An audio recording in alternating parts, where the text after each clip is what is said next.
All right. You're there for a second. Oh no! Welcome everyone to Tabletop Tuesday. And why do I keep disappearing? Like I'm phasing in and out of existence. Is it that your other reactive image is having a problem? Maybe. I'm gonna have to fix that real quick just to see. Oh my god, like that's wild. I'm disappearing like Marty McFly, man. Let me do some quick shout outs for the folks that have already joined us. Mm-hmm. I'll save you some. Alright. Alright, so, yep. Okay, so it's showing up here in reactive. Alright. Let me try re-choosing the image and seeing if that works. Hopefully. No. I tried deleting the model. Okay, now I have that. So now let's use the speaking image. Of course, every stream has to have scuff. And choose the non-speaking image. Alright. Alright. Ruby's model. Save. Alright. There we go. Okay, I'm better now. Yay! You're not disappearing anymore. I'm not pulling a Marty McFly.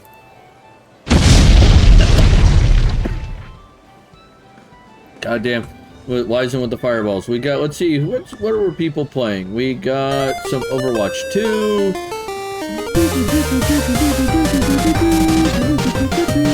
Yeah.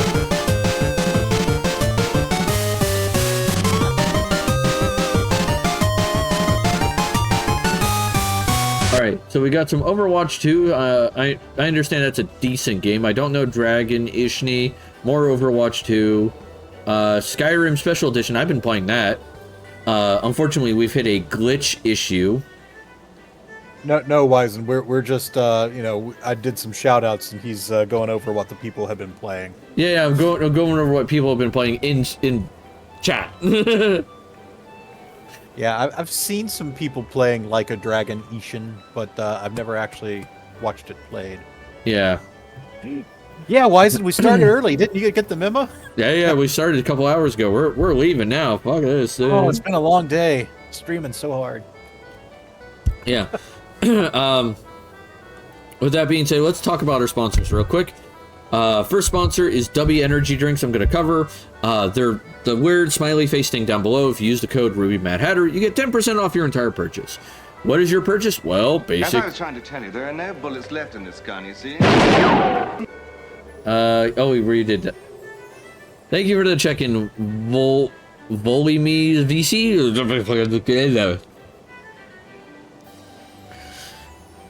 And Fedorian lights the place on fire again. Vicky, we'll call you Vicky. Awesome. Vicky it is.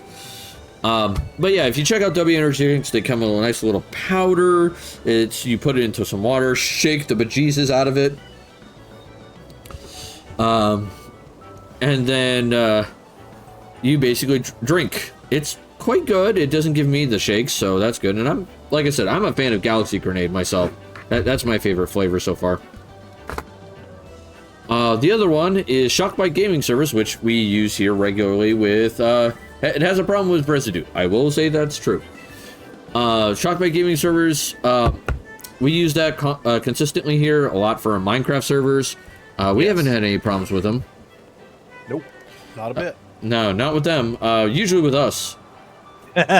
we have occasionally built something that was inadvisably demanding on server resources. But, you know, we figure it out and fix it. Mm-hmm. But they start at $2.50 a month, and they go up from there, and that's $2.50 USD. And they handle more than just Minecraft. They have a whole lot of games. I've lost track of all of it, including Skyrim Together, which, Vicky, I know you're playing Skyrim Special Edition. Skyrim Together is a multiplayer version of that game. I just saw that Shockbyte, they sent me an email that they had added Pal World servers. Why am I not shocked? Like, okay, that's one thing we're going to talk about today is, like, this insanity that is Pal World. Don't get me wrong. I'm not saying the game is bad. I'm just saying it's... Oh! It's funny how just big it's gotten so quickly. Yeah. I will totally agree with that. Now, what are we doing? Oh, by the way, I got the new transition working. So, huzzah for that. Unfortunately, my reactive is now missing. There it goes. Alright. So, I have not done Power World yet myself. I don't own it. I've seen a little bit of people playing it. And the best way I've heard it described to me is it is Pokemon with guns. Pokegun. Yeah. Pikachu's got a Glock now. Run! Like, oh shit.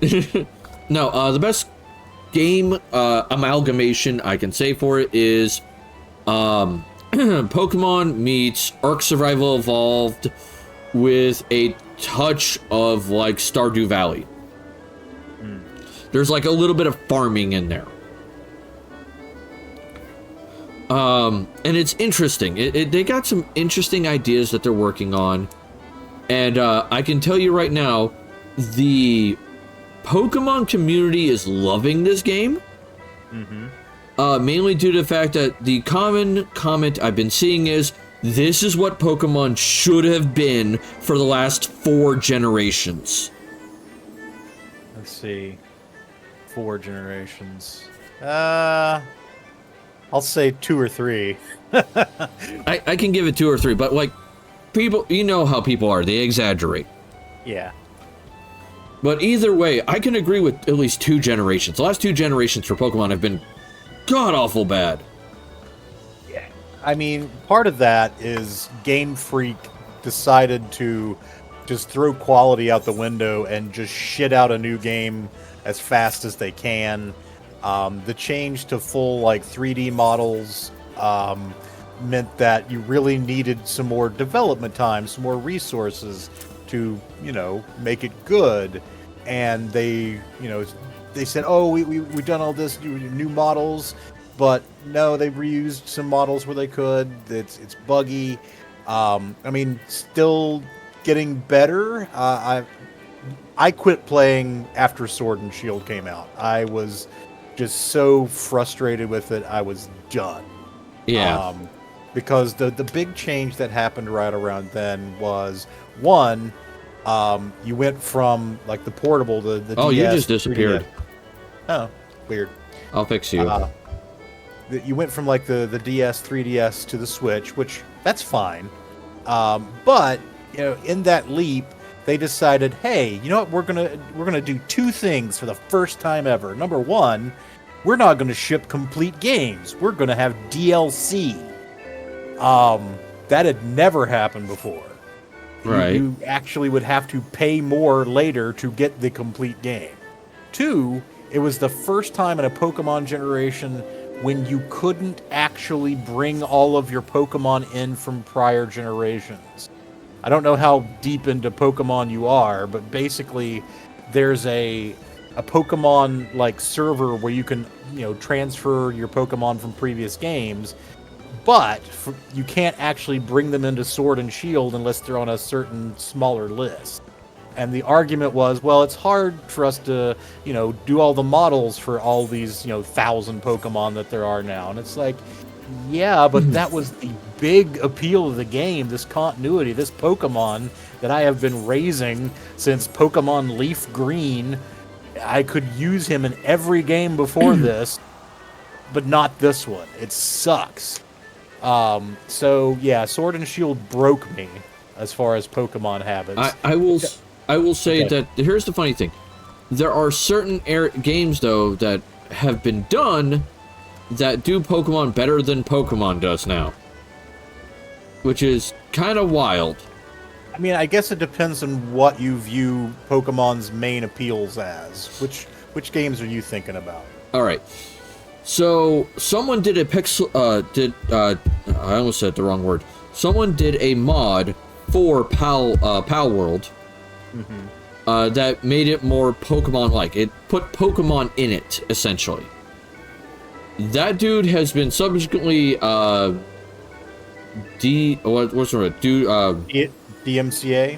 Not DMCA. It's like a cease and desist, essentially. Okay.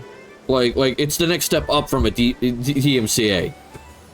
Like, they basically, Nintendo came down and legally told this guy, you will stop programming this, not even showing it, you will stop programming it, or we will sue you into oblivion. Yeah. Like, the guy's not allowed to program that mod anymore. Period. They'd have a devil of a time finding out that he was programming it if it wasn't for the release part, though, so... Yeah. I just heard noises behind me.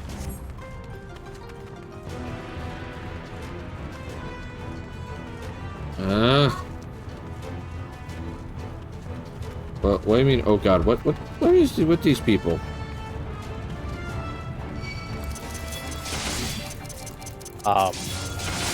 But yeah, okay. So mod for Pal World to make it more Pokemon-like. That's a more recent one. The one that has gotten the most attention, though, over the years, surprisingly, was a Minecraft mod. There have been a couple of Minecraft mods for Pokemon stuff. I assume you're talking about the more recent one. No, I'm talking about the most popular one, Pixelmon. That is the more recent one. Okay. Hey, Daryl. Because there was an older one that was, you know, decent, and then I think Pixelmon came out, and it was just like, holy shit, why isn't the other one this good? Yeah. So it has kind of taken up all the oxygen in the Minecraft mod space as far as Pokemon stuff. Right. Okay, I don't want that there. Okay, I messed that up, so I have to figure out what I'm doing.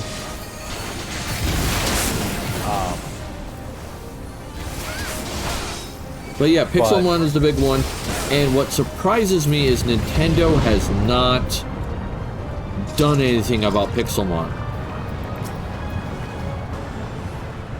Now, what I heard from the various forums involving Pixelmon, because I got on there and asked, is like, hey, can anyone explain why, you know, Nintendo hasn't come and, like, legality this into oblivion, because, you know, it's frickin' Nintendo.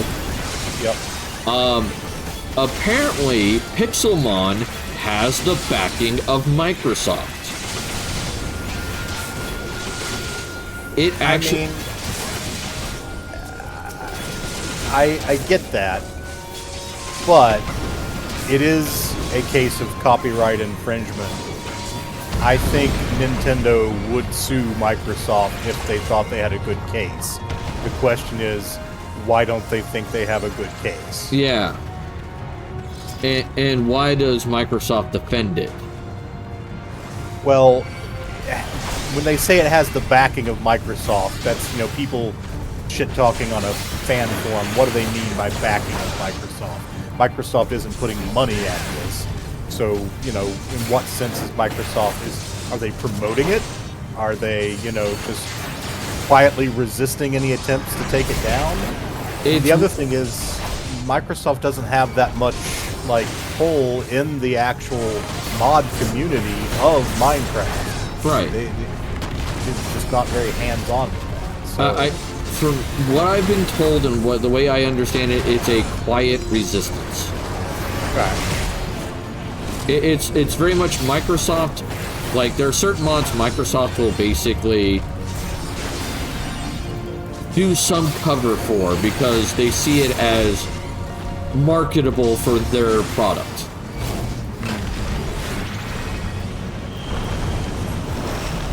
Okay, which one is my ranged weapon? I forget. Oh yeah, shield lock. Right.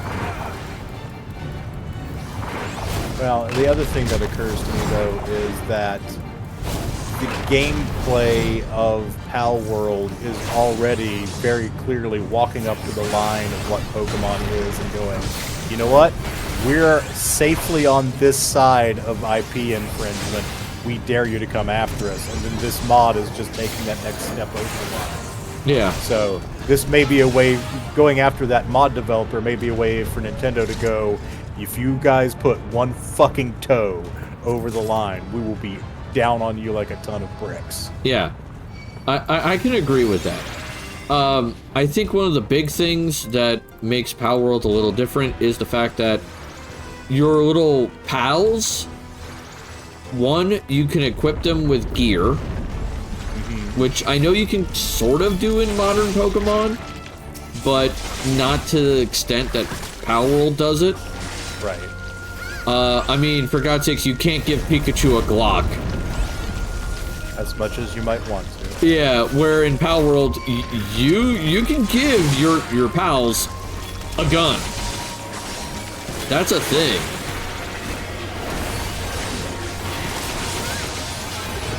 My day's going fairly well, my dude. I hope your day's going great.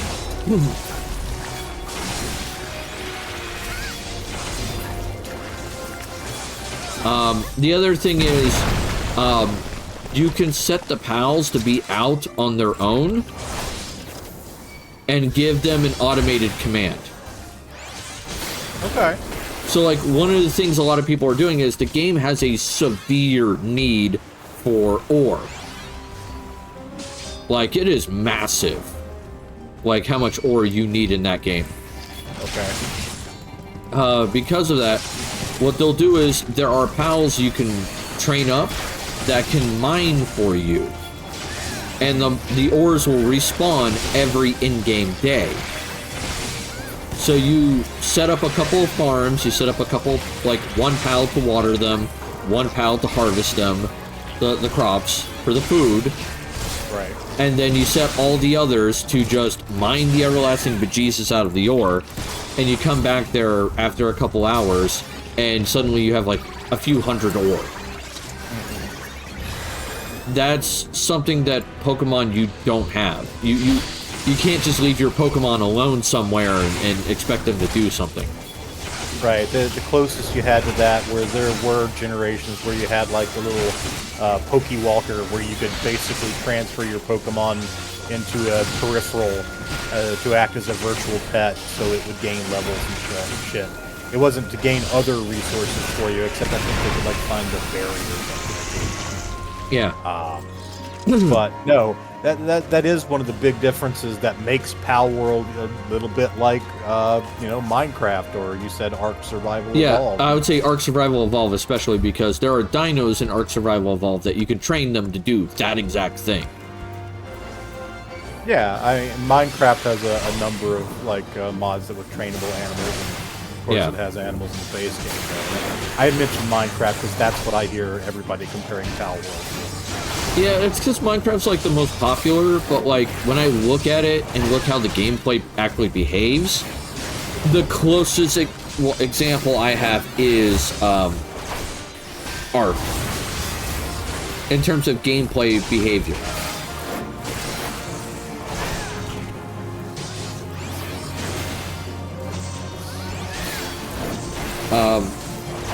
Am I going to be playing Palworld? Probably one day. It looks like a game I'd probably have fun picking up. In fact, that might be a game we just do after we're done with Minecraft. Maybe. I'd have to look at it. Yeah. It's a little on the expensive side for me right now, though. Yeah.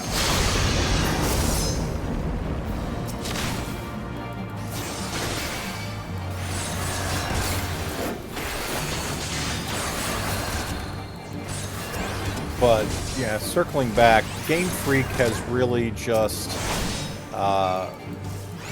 started to turn in versions of Pokemon that are buggy, that remove gameplay elements that people enjoy, and people are frustrated with that, and I think rightly so. And honestly, the idea that they were ever going to keep everybody going from like the DS to the Switch probably was never going to happen. You're going to lose some people with that change. It's not like the Switch is a horrible behemoth like an Xbox, it's still technically a portable system. But, you know, It's a little on the big side. anytime you make a fundamental gameplay change, like going from the top-down isometric type view to like a full 3D, you're going to have people go, no, I liked it better the old way. Yeah. And that's understandable, and that's natural. Yep. It's completely natural. It'd be like the same way with Minecraft if suddenly they went from a blocky kind of texture to suddenly a more realistic appearance. Oh, Jesus Christ. What would that even be then? But you get my point. It's just like... Yeah. I'm just trying to imagine Minecraft like, nope, we're what's that fucking Norse one called? Valheim? Valheim, yeah. We're Valheim now. Yeah, we're Valheim now. It's just like, no, I'm good, thanks. EverQuest landmark, Gamera. EverQuest landmark. Is that what Minecraft would be if it had realistic graphics? I guess. That'd be my guess. By the way, the class I'm playing right now is Paladin, and it's the tank I'm the weakest at. I really don't understand how this tank works really well. Because it has a lot of magic casting on top of tanking behaviors. And I'm just not sure how it's supposed to behave.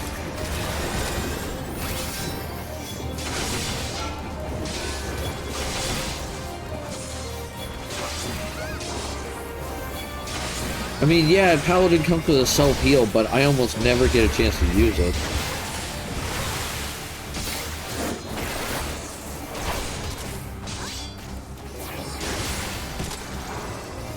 Yes, MC with realistic graphics, it was annoying. You build voxel by voxel. Oh man, that would be painful. I don't know if I could stand building voxel by voxel. I think I'd lose my shit. Yeah. It just, no, I'm good.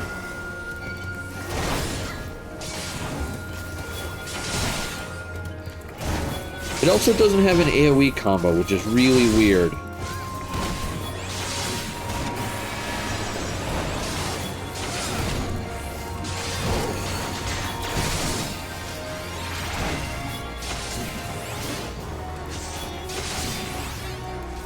I mean, as soon as I get probably Paladin to 90, I won't play it in endgame shit ever. It's just not the class for me. We've got an ad break in 2 minutes, by the way. Alright, noted.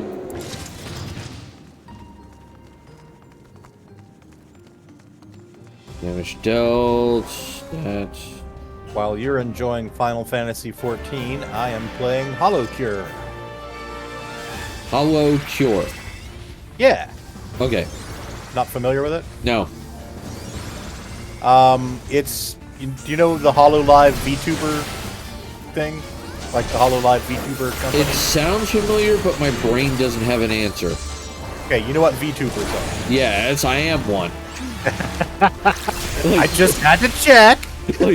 No, I don't know what the fuck a VTuber is. You may have taken a blow to the head, or a face hugger has, eaten your brain. All right, so HoloLive is one of the larger VTuber organizations. I think the proper corporate name is Coverforce, but HoloLive is kind of the studio name. And some fan of the HoloLive stable of VTubers put together a game, and basically in gameplay it's like Vampire Survivors. It's one of those reverse bullet hell games where you're constantly spewing projectiles and avoiding monsters trying to get you. And basically this fan game has a bunch of the HoloLive VTubers as characters. It's got a bunch of references for the weapons that you can get, and it's just a really solid little Vampire Survivors clone, developed by a very, very small team, unofficially. But the people at HoloLive went, you know what? Even though we don't own that, and that's our IP, we love that. And so most of the HoloLive crew have, played it on stream. So it's kind of the opposite of the situation where, Game Freak is fucking around with anything that sniffs near Pokemon. It's like, you're using our IP to do something awesome, and you're not even asking people to pay you money for it? That's great! Yeah. Oh man, that sounds fun. Yeah, I love the Vampire Survivor style gameplay, so it makes me happy. I'll have to try Vampire Survivor. I don't think I've ever given that a shot. I mean, I don't know what the price of it is now. When it came out, it was like $3 or $5. It was real cheap. Oh, but yeah. There's like some cheap DLC for it now, and they've added more stuff. Haven't played it in a little while. I've been mainly playing other games, but... Apparently I'm fighting Master Oogway. Master Oogway? I'm fighting a turtle. I've joined many HoloLive fan arts of a particular variety. Oh dear. Oh no. Oh my. We are in ad break, it looks like. Ad break. For a minute. Yep. 30, minute 20. Bed now. No snacking. You need to get lights off and get your butt into bed. Yeah. You don't need to snack on everything when I say bedtime. What? Why is it when we tell our kids bed, they decide that it's time to eat everything? Because they think they can use it as an excuse to stay up later. I guess. That's why. Shush, child. I'm happy with you. Get to bed. Bed with you. No, like, I do want to try Power World. It does look kind of fun. It kind of looks silly. I do want to eventually finish Minecraft server that we're on. Yep. It just, I don't get as much time to play it as you do. Yep. It's unfortunate. It's just the way my life is. I've got one more quest chapter that I want to tackle, and then I've got some exploration I want to do. I want to get into the Ad Astra mod pack, which is the Galacticraft equivalent. Oh, that'll be fun. You're gonna colonize other planets, huh? Yep. Try to go to Mars, find rare resources, and see what I can get into. I gotta find a faster way to kill piglitches. Yeah. The piglich problem is one that I've been thinking about. I wonder... Next time you're on, if I am also on, I should teleport to you and see if anything I've got can do more damage to them. Yeah. And see if we can't narrow it down some. Because I got the strongest sword I can get with the resources I have. Because the Supremium sword is the best I can do. You can't do Awakened Supremium yet? Yes, Danny. Here you go. Go to bed. I don't think I've Awakened yet. I have to look into it. But Awakened isn't that much more damage. It's only, I think, 4 extra points. Yeah, but, having that extra base damage plays into multipliers for, like, critical hits and things like that.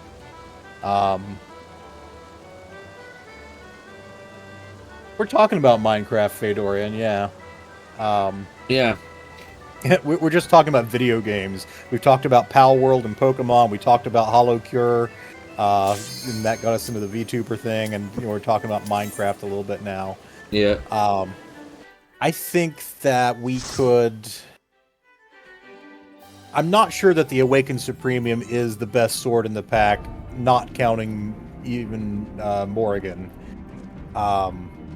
Morrigan apparently is just the way to go, but I think combining Silent Gear, enchantments, and Apotheosis, you could get a pretty super duper sword. Yeah. Gonna take some experimentation. Yeah. I haven't really run into anything I couldn't kill, but if that last upgrade did indeed buff the piglitches pretty hard, then, I haven't killed one since, so I don't know how I would affect them. They have somewhere between, the last one I fought had over 5,000 HP. Well, that was true when I fought them. The HP isn't the issue. You talked about damage reduction, though. Yeah, they had 20 points of armor. And I think that's handleable, but I'm not sure. Well, if I could get some good spells in, I can develop some spells. I did read that apparently spells from Ars Magica. Ars Nouveau. Ars Nouveau. Yeah. They bypass armor. That would make sense, yeah. So maybe I should just go for straight up spell damage and just fireball the little bastard to, you know, oblivion.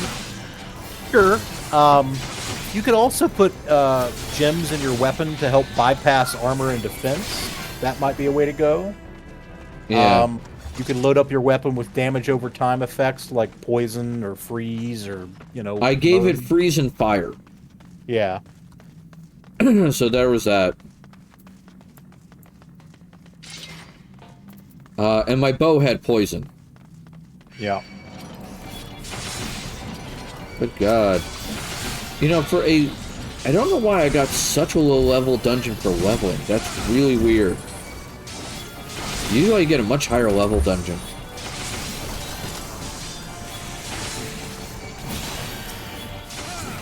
So there is that. Oh boy. Yeah, but at sometime in the near future, I'll get on Minecraft, maybe next Tuesday, and we'll see what we can do about the piglich problem. Right on. I mean, I could get some work done on Ars Nouveau. See if I can't get some spells in there. Because that's the big issue. Yeah, that is a good way to bypass some of the problem.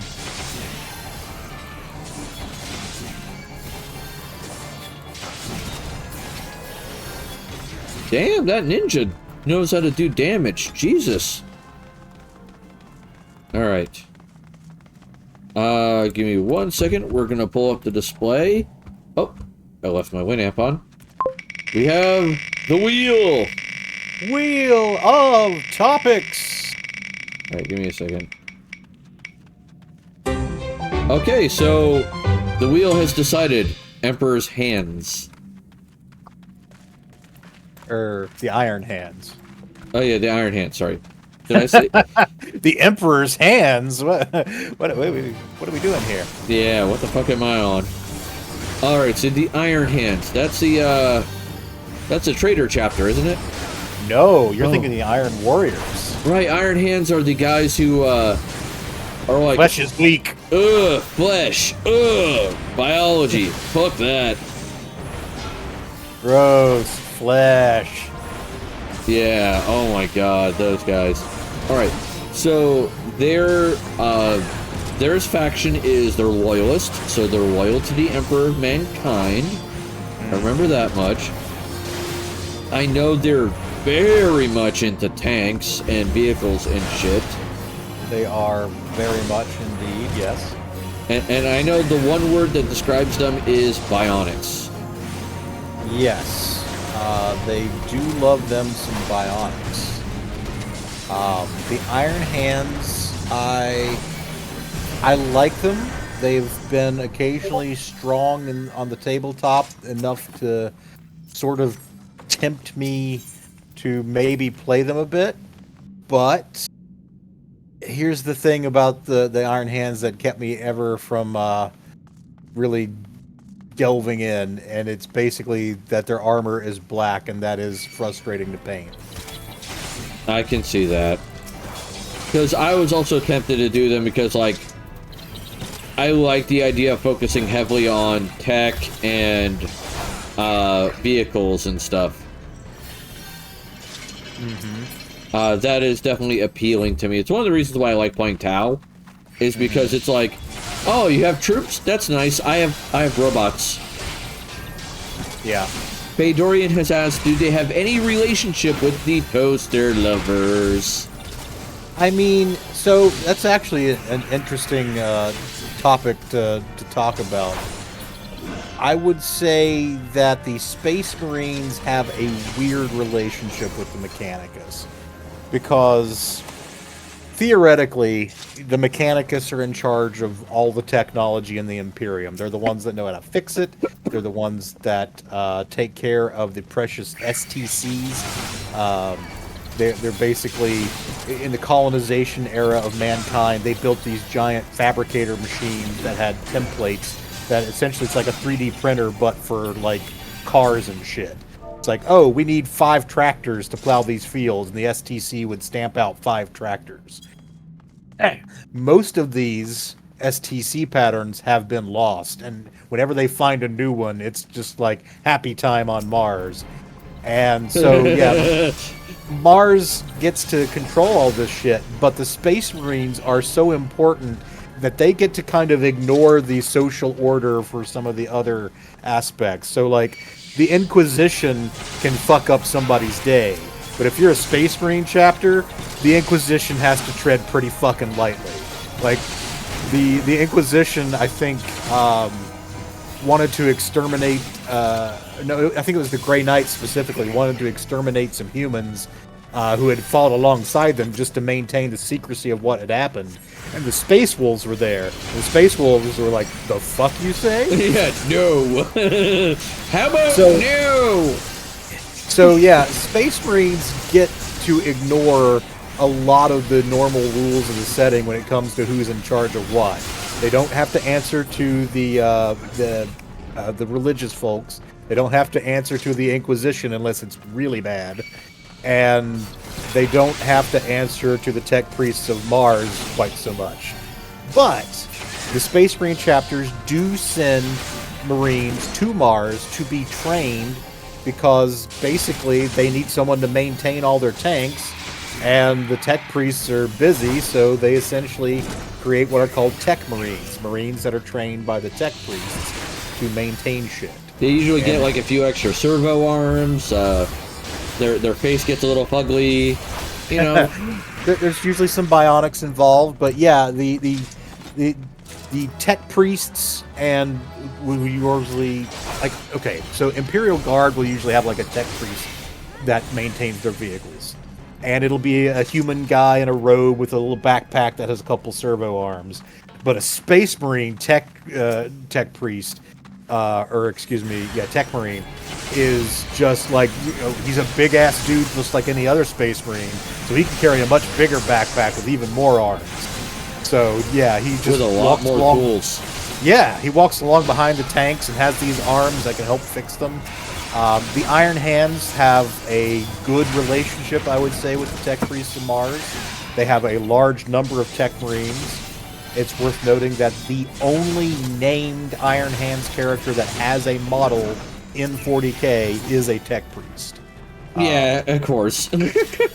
His name is Iron Father Pharaohs.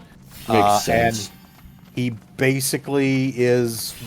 I don't think he's the highest ranking person in the Iron Hands. Like, the Iron Hands have a weird structure where they don't have like a traditional chapter master like some of the others. But Iron Father Pharaohs, I think, is their highest ranking tech Marine. And, yeah, dude is great at marching along behind tanks and doing repairs. Something else I was going to mention about the other thing. All about right, Heathcliff, you have a great night, my dude. Yep. Get plenty of rest.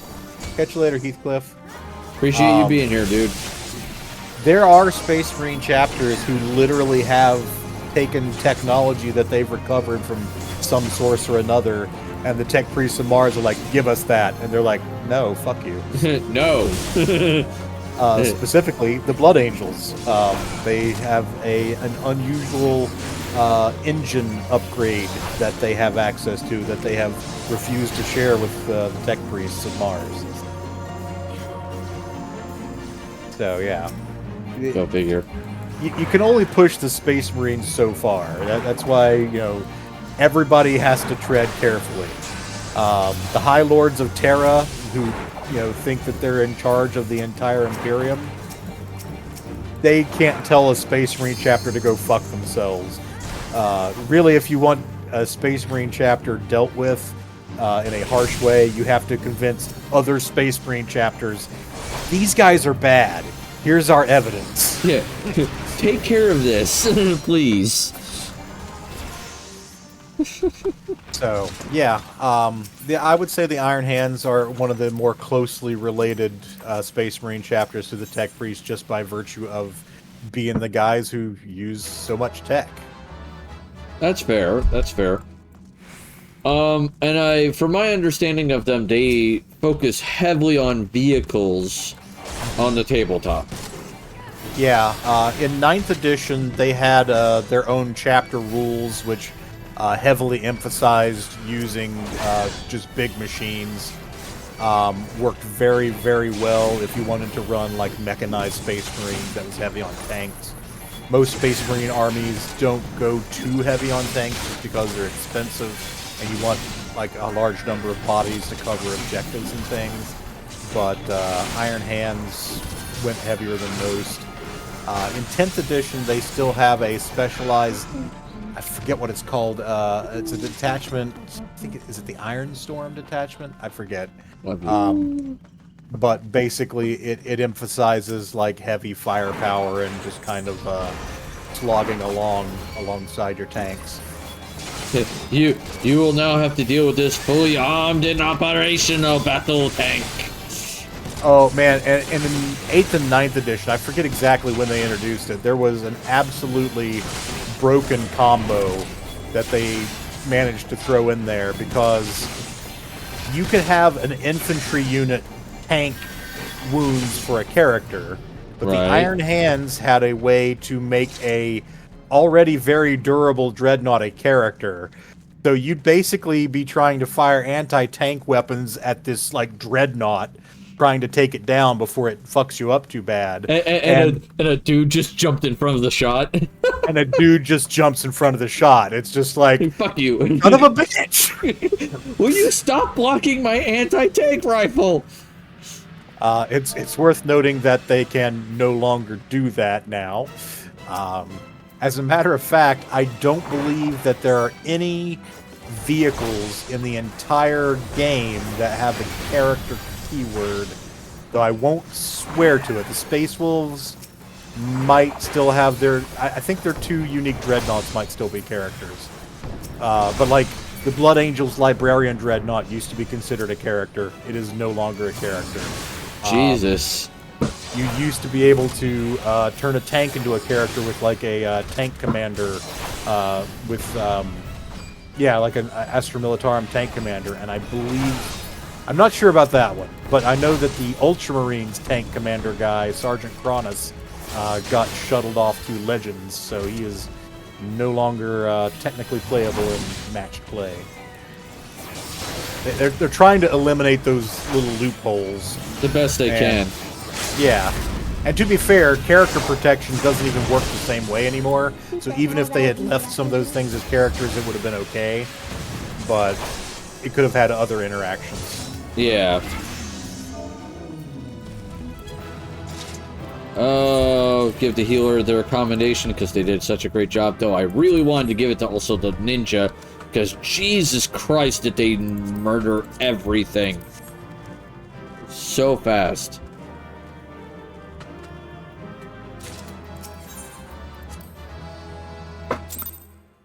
Yeah. I figured there wasn't much to say about them because I don't know much about them myself. I mean, they're one of the loyalist Primarch side that actually has a confirmed dead Primarch. Ferrus Manus was the first Primarch to die in the Horus Heresy. Ooh. The drop site massacre, basically, Fulgrim marched up to him and cut off his head. Oh, so. I'll do it. And actually, spoilers just dropped for The End and the Death Part 3, which is the novelization of the very end of the Horus Heresy. Apparently, Horus had Ferrus's head on his ship when he went to Terra, so he could taunt people with it. Basically, it's like, here's my former brother, I've got his head on a shelf. but apparently in the aftermath of the fight between him and the Emperor, Ferris's head was recovered by the Loyalists and taken back to Terra. That's still, that's something else, my dude. Yep. I mean, like, do you remember the movie Mask of Zorro? The one with Antonio Banderas? Yes, that one. Yeah. All right, that reminds me of Captain Love. You know, where he had the hand in a jar. Okay. And, and then, like, the eyeballs in another one. Uh-huh. And, like, he was just drinking from it. And I'm like, uh-huh. Okay. Way to go. Do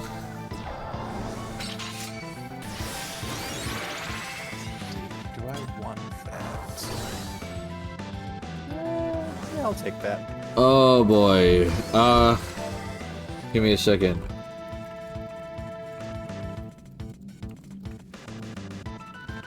Give me a second. I gotta learn how to spell this. Bond.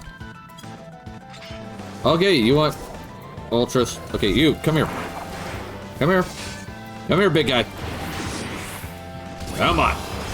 We're gonna have a conversation. Come on, big guy.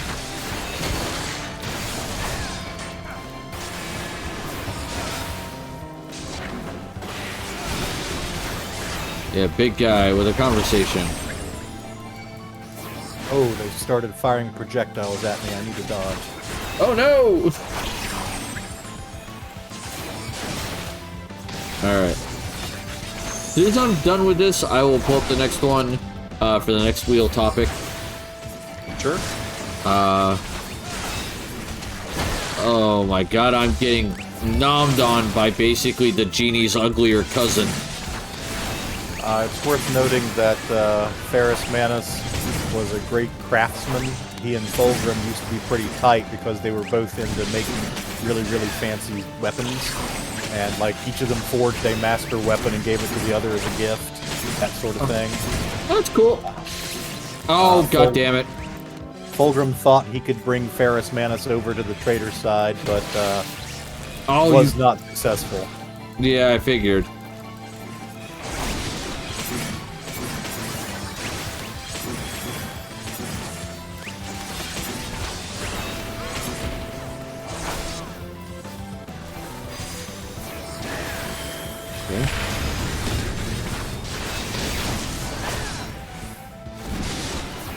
He just sneezed at me and almost knocked me off the edge again. Yeah. Bastard.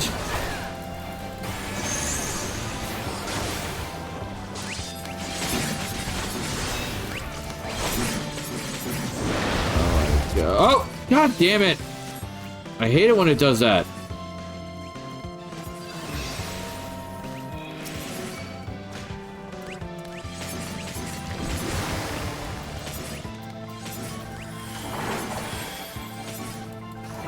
He's doing the friggin' line of gas to mess with us.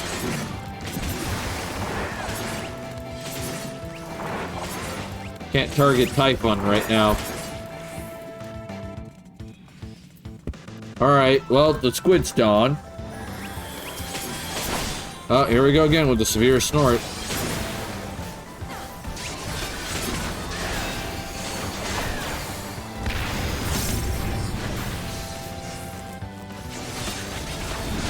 Yeah.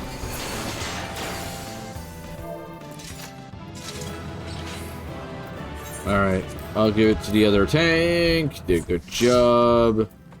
Ooh, wind up. I could sell you. Oh, no. I already have it. Can't get it. Alright, let's see what the next topic is.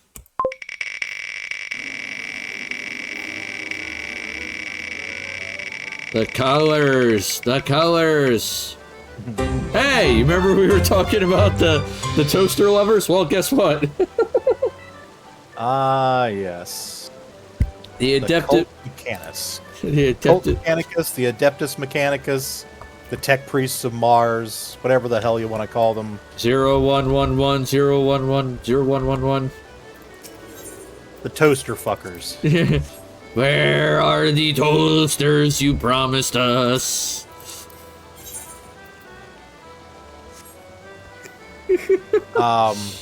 So, yeah, basically at some point in the grand age of technology of mankind, people set up shop on Mars, a full colony, and when technology sort of collapsed, they were isolated there with their toasters, and they got real weird about it.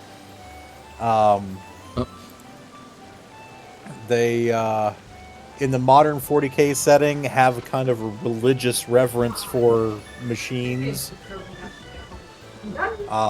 Their maintenance routines... Yes, Wizen.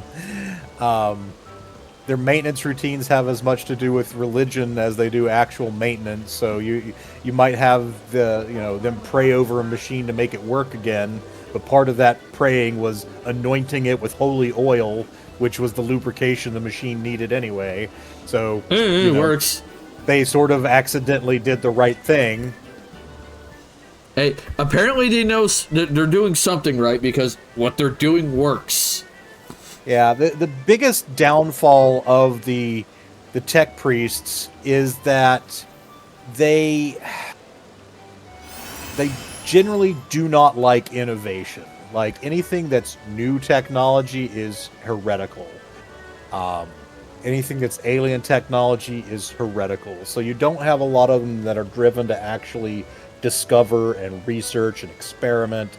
You basically have a bunch of people that said, humanity peaked 15,000 years ago, and anything they didn't have then, we aren't going to have. So at best, we can rediscover that and learn how the Holy Spirit within them works. It's basically like techno-space Amish. Space Amish. Well, the Amish have a prohibition against, using technology invented after a certain point in history. And okay, that's well within their rights. Nothing against them, but these are the premier technical experts of humanity, of the trillions of humans in the galaxy, and they're afraid to do anything new for the most part, which is just absolutely insane. Which is kind of the point. I mean, that's the point of the setting. Yeah, everything's crazy. And yeah, so you have a few examples that, like, Belisarius Called is a figure that was introduced, I think, with 8th edition as this tech priest who essentially is 10,000 years old through a combination of cybernetic replacements, hibernation, and maybe straight up just having transferred his brain into what is effectively an AI. We're not sure. And possible cloning. It's possible too, yeah. But basically, he was tasked by the Emperor before the Emperor, got entombed on the throne to work on certain special projects. And they used this guy, they brought him in as an excuse to introduce a whole bunch of new things that the Space Marine model line hadn't had before. So, like, Belisarius invented the Primaris Marines, which are basically just like the old Space Marines, but he has 2 extra organs that they get implanted with that make them even tougher. He normalized the use of gravity technology. Now, this was something that was fairly big back in the Horus Heresy era, but in the 40K era, not a lot of grav technology in use in the Imperium.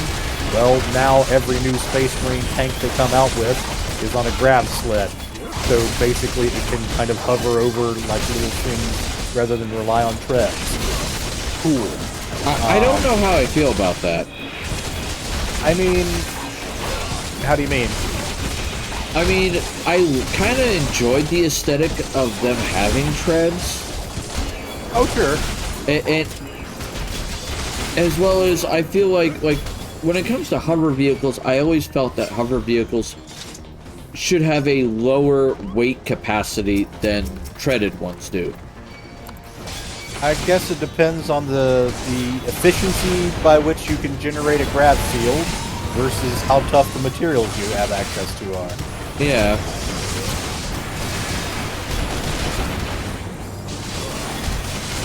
Yeah, that was just like my one little thing where it's like, okay, it'd be nice, but I don't mind the grav technology, and like I said, that's not even something he's introduced that's new.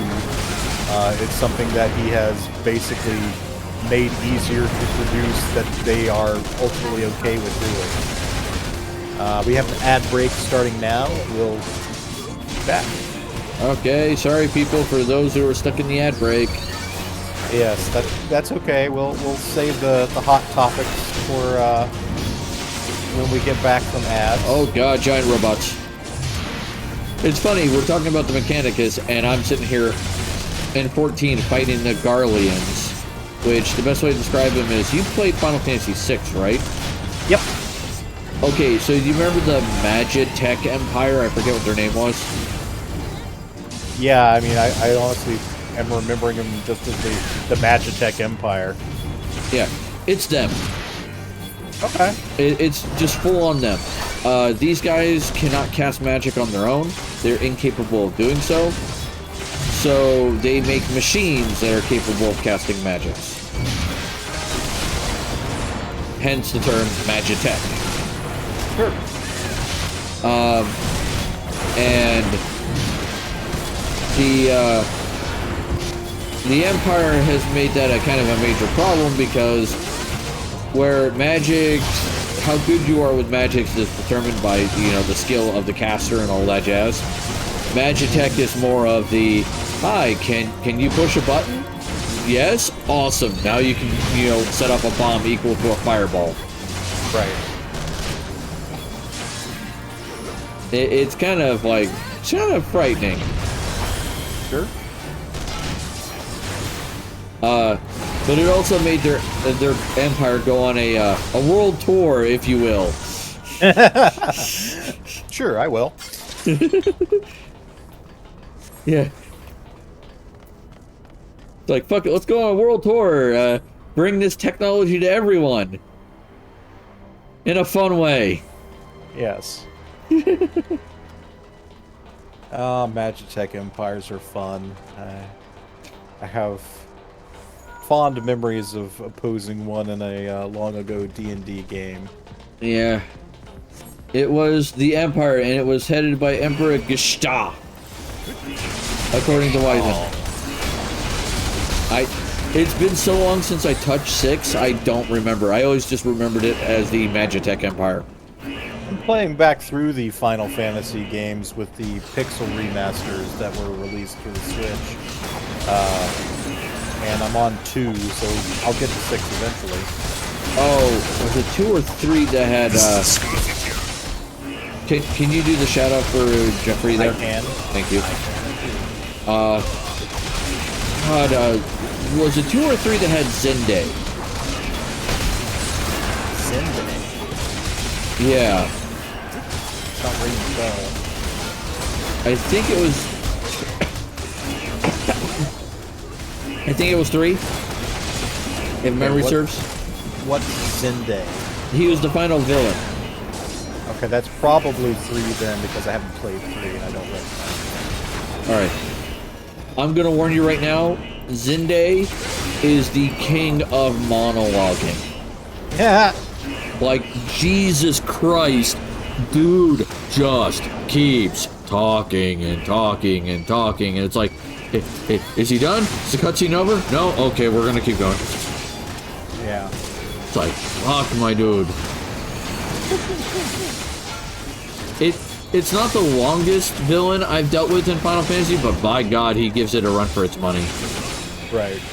Because at least with Zende, all the length of his encounters tend to be just him talking, and the fight itself is relatively short, which I don't have a problem with. But, yeah, Yzmat, man, Yzmat. Talk to that creature. Have you ever played 12? Nope. Okay, so you're going through all the Final Fantasies. Are you doing all the side content, or are you just doing the main quests? So I'm going through the first 6 Final Fantasies. Let me be clear. Okay. The Pixel remasters cover the stuff that was released up to the Super Nintendo era and no further. I am not replaying 7. You couldn't pay me to play 8. Yeah, I wish I was like that. The only ones I've played after 6 are I did play 7. It was Right. fine. And I played 10. And I liked it. I like Blitzball. Yeah, as much as people have hatred for Blitzball, I really don't. Like, it's not as bad as people seem to think it is. Yeah, I mean, it feels a little weird, I guess. Like, oh, this is a Final Fantasy game. Why am I doing a sports minigame? But honestly, it seemed kind of themed for the world, and I was just like, okay. Yeah. Blitzball. Not to mention, that's how you get Waka's ultimate weapon. Yeah. Which is probably the entire reason I bothered to do it. Jeffrey, are you live? Are you saying you're live now?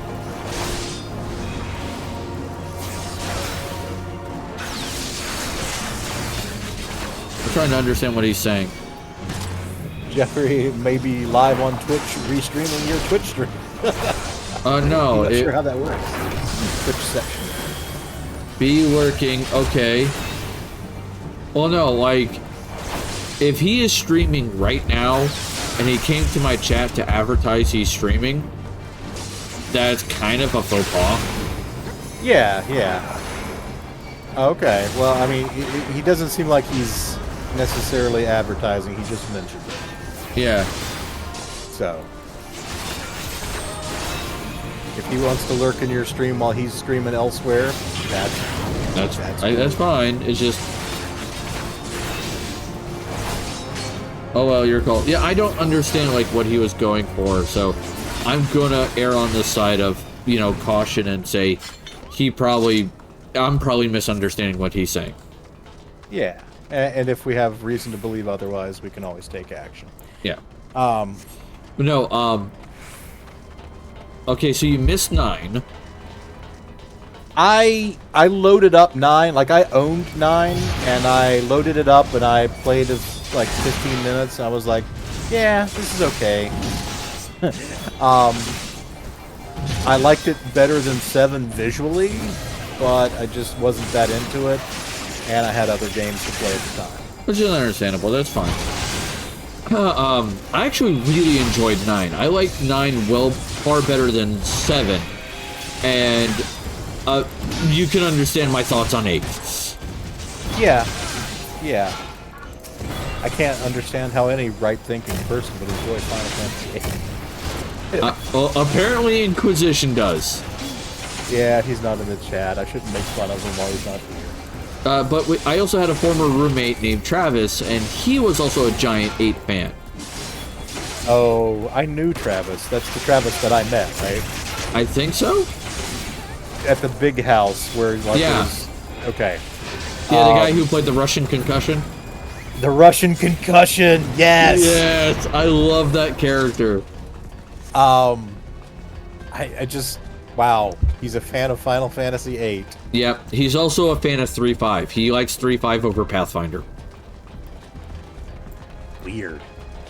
I know. It's like, I look at him and go, dude, I understand you're a good person, but your taste in gaming is now sus. So, you know, I can understand, at least on some level, almost any opinion about any game. Fedorian says that they're an FF9 gourmand. Yeah, FF9 has the Gourmand class, which is really cool, and I really wish they put it in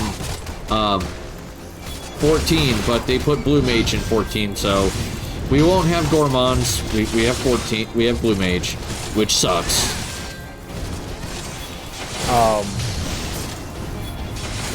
But yeah, just like I can understand almost any opinion in gaming. There's almost nothing you can say that's indefensible. Like, I started with 2nd edition AD&D, but have come to think of it as the worst version of D&D. But if someone says, yeah, AD&D 2nd edition is my favorite, I'd be like, okay. But So I'm gonna write you down as a masochist.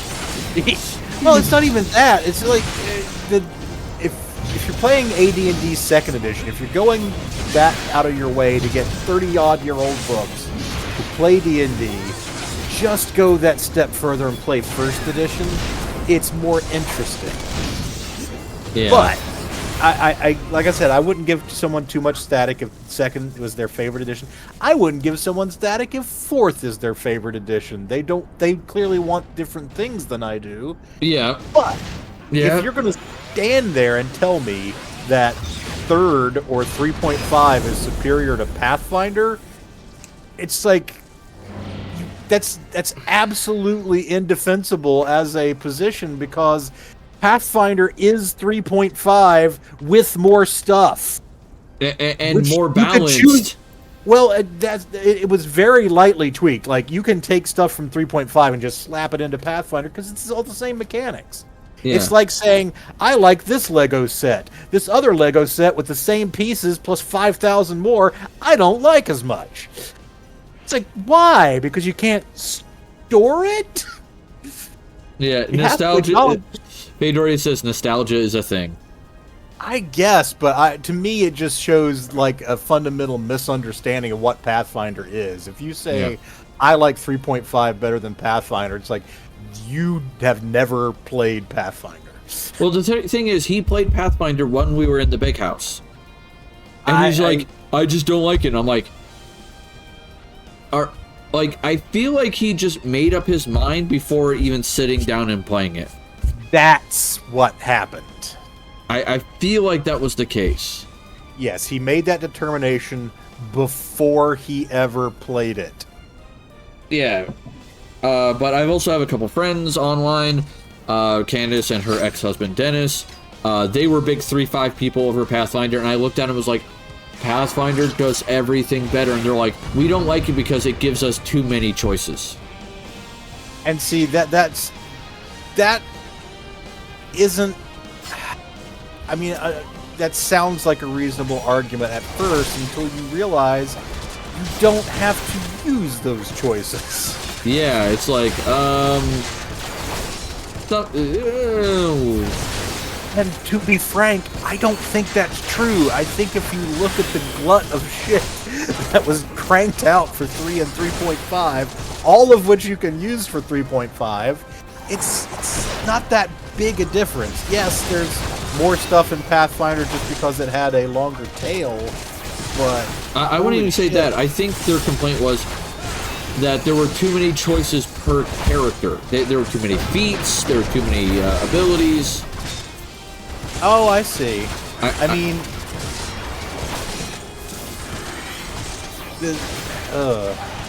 And the problem I have with that idea is, like, guys, Oh, I got hit with that. Yeah, I want to be able to make less decisions affecting my character, please, said no one. Yeah.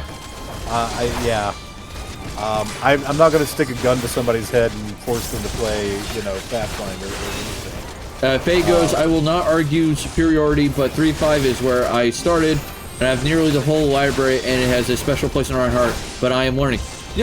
That's fine. You can have a special nostalgic place in your heart for the edition you started with. Okay? Absolutely. Or you can hate it like I do with second edition. Like, there are moments in second edition that I cherish. But at the same time, I can recognize that second edition, it was, I swear to God, written by a frickin' sadist. Especially with how often people died. There are so many things wrong with second edition, and honestly, you can... Basically, first edition AD&D was anything goes, whatever the fuck we want, we'll throw it against the wall, screw it, we'll do it live. And that kind of chaotic energy comes through with the way, like, if you wanted to play a fucking bard in first edition, do you remember those rules where you had to be like a fighter and then a thief and then a druid? Yeah, it was just like, what? It's absolutely insane. But I will say, when it comes to Final Fantasy, right?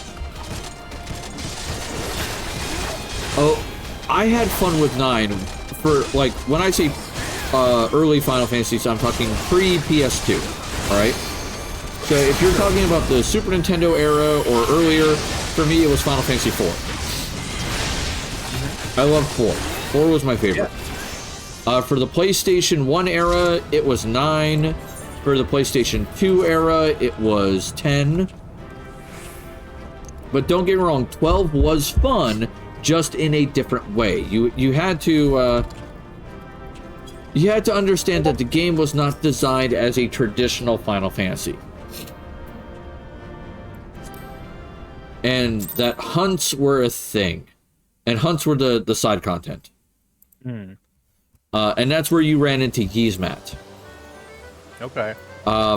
Now, have you heard me talk about Yzmat before? I remember you mentioning the name earlier in this stream. But not any time earlier than that. Not that I remember anything Okay. concrete about. Yzmat has 55 million HP. Okay? Okay. He has more HP than Sephiroth. Okay. By a large margin. And that is, by the way, by both forms together combined. Sure. Alright? Yzmat has also special abilities that make him especially annoying.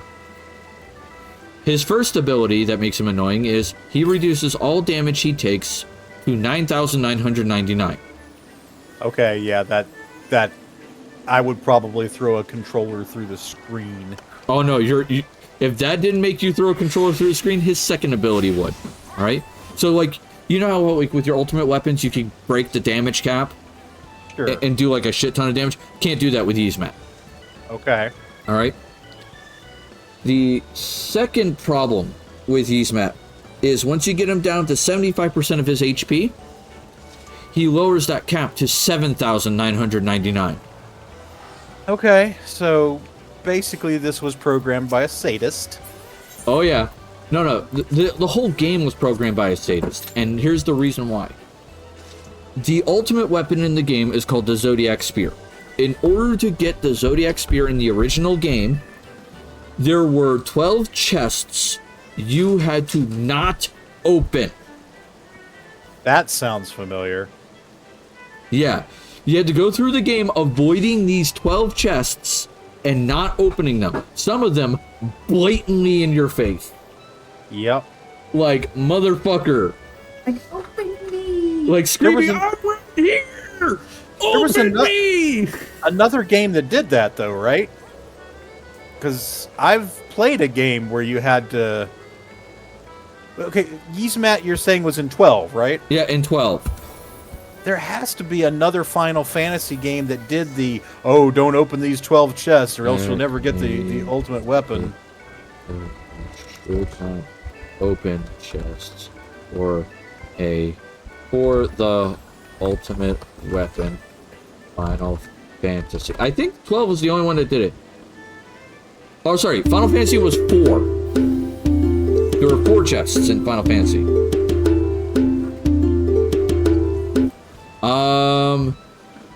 No, that's it. Final Fantasy 12 is the only one I'm finding. Okay. What was the... Maybe Oh, it no, was wait. 10. 10 had one, too, for Kamari's ultimate weapon. Okay. There were 2 chests that you had to avoid opening. But they were hard to find and out of the way. Okay. And there's another Final Fantasy, I think it's a Final Fantasy, that has an obnoxious one where to get to the end game content, you essentially have to speed run the game up to and including aborting some of the cinematics, make sure you get to the end in a certain time limit. That was one of the older ones, I think. I don't think it was one of the main ones. No, yeah, it was. Yeah, it was. No, it was the main one. Final Fantasy 13 Lightning Returns. I swear I thought it was one of the earlier ones. I thought it was like 9. No, 9 didn't do that. 9 had a good ending. No, because what I remember is that you had to open up your PlayStation to abort the cinematics. Final Fantasy. Let me look while I'm waiting for this. Game that Required speed running.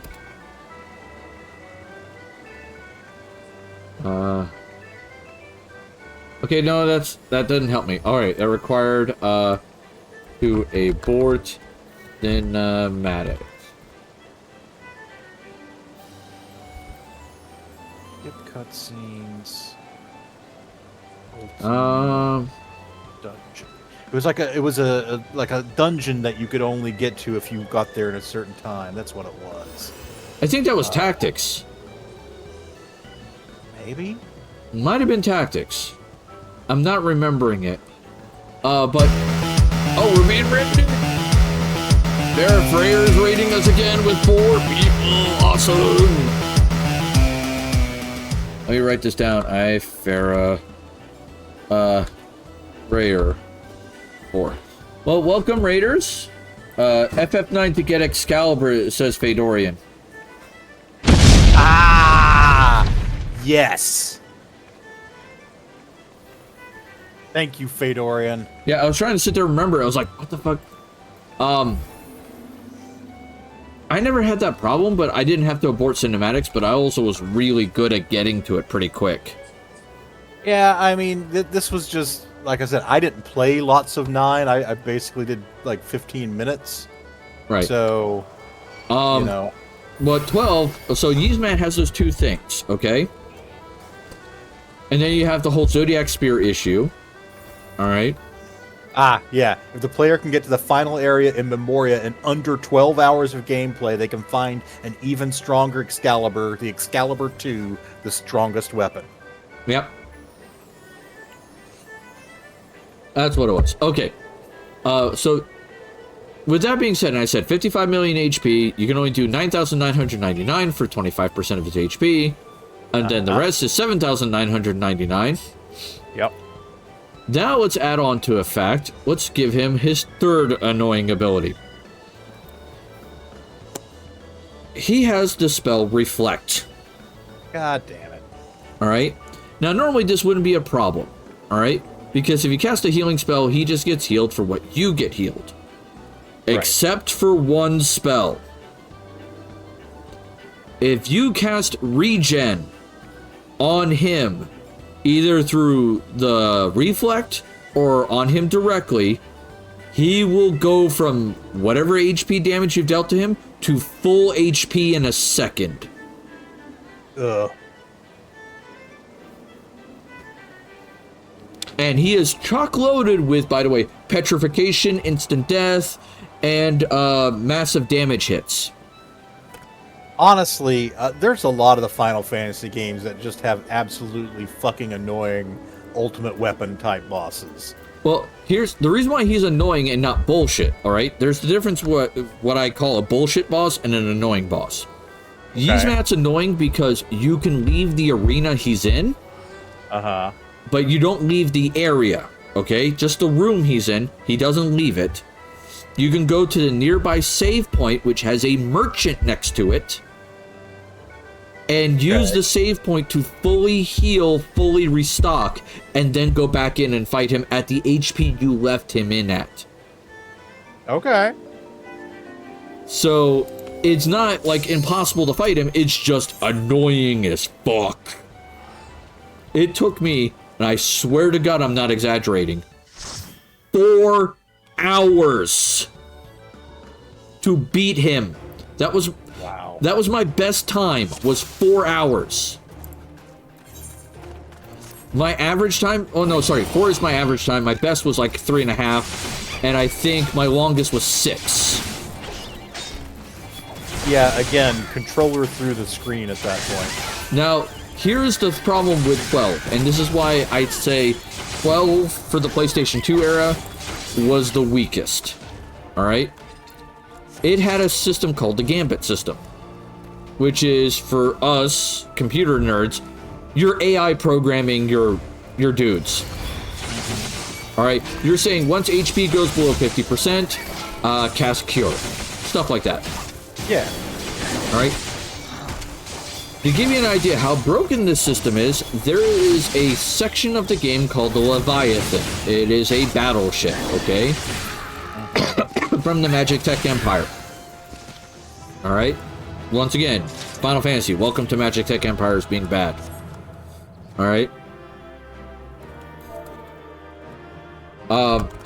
The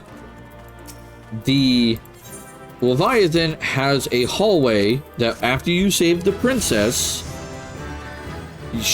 you basically go out into this hall and it infinitely spawns enemies. Now, the way the game works is it's not like a standard random encounter kind of thing where the screen breaks or it does a little wavy thing or whatever, and you go into the encounter. No, it goes into the encounter at all times. So you can see the enemies on the field and you can choose to approach them or not. Okay. All right. So on the Leviathan, you exit that door, and the opposite side of the hall, there are guys coming out of the ether, essentially, constantly fighting you. Now, you can activate abilities on your people with a justice grid, or essentially license points to allow you to use certain abilities and spells and shit. Okay. Congrats. And if you do that, you can then set your guys to always restore 1 MP every step they take. They restore 1 MP for every 5 damage they take.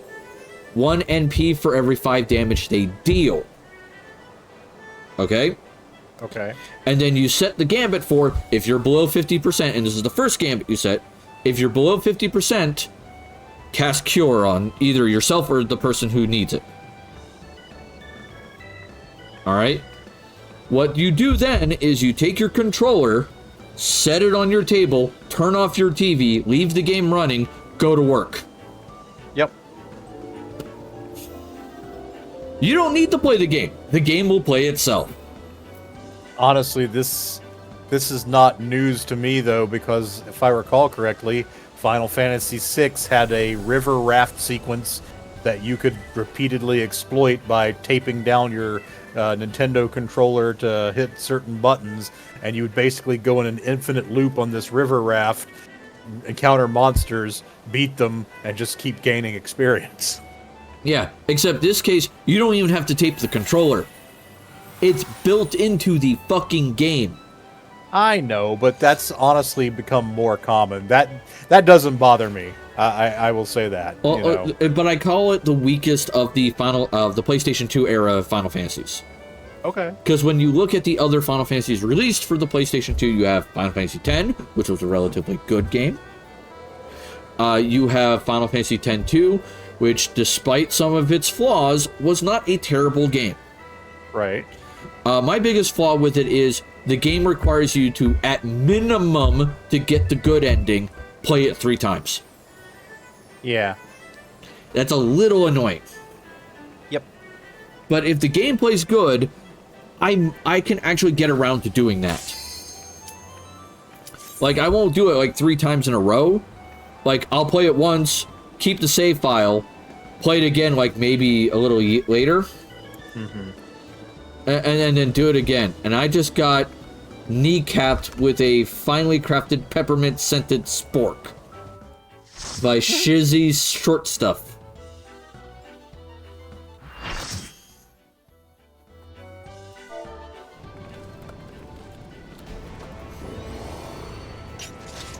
Oh, it's this place again. This is the most common raid I always get. Is Labyrinth of the Ancients. Haven't noticed that. Now, I will say the other problem I have with Final Fantasy X-2 is the dress sphere system. Like, don't get me wrong, I love the job system from Tactics. I will defend that system to, like, my dying breath, because it is amazing for character customization. Which X-2 kind of has the job system as dress spheres. Right. But changing between jobs is weird. It makes me feel like I'm playing Sailor Moon in Final Fantasy. It's weird. Like, don't do this. Sailor Moon belongs in anime. Final Fantasy has its own kind of thing. Don't mix the two. It doesn't work. I mean, at least they tried something a little different. I never played X2, but I've seen, you know, clips and people reacting to it, so I give them credit for originality. That's fair. And I dislike the idea that, you know, in order to get the good ending, you have to, like, play the game so many times. Yeah. That's kind of like, why? Why are we doing this?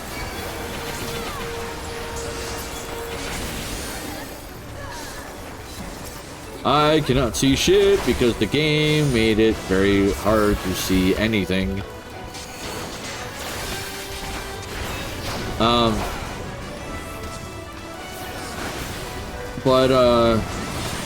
I cannot stand, out of all the Final Fantasies, as much as I dislike 8, don't get me wrong, I really dislike 8. It is not the worst Final Fantasy for me. Okay. Hands down, it's not. The worst Final Fantasy for me, hands down, is the 13 series. Is that the one that's largely on rails? The first one is. Okay. The first one is largely on rails. The second one is time travel, timey-wimey travel shenanigans. So congratulations. If you thought the story was confusing before, welcome to time travel. Like, Jesus Christ. Right. And then the third one essentially goes, oh, by the way, congratulations, the world is ending. We're gonna try to save as many souls as we can for the good afterlife. You have a 3-day time limit to do everything. If you can't do everything in 3 days, congratulations, you get the bad ending. I'm not a fan of time limits in games as a rule. That usually is a good way for me to instantly cease enjoying a game. It gets worse. I'm sure it does.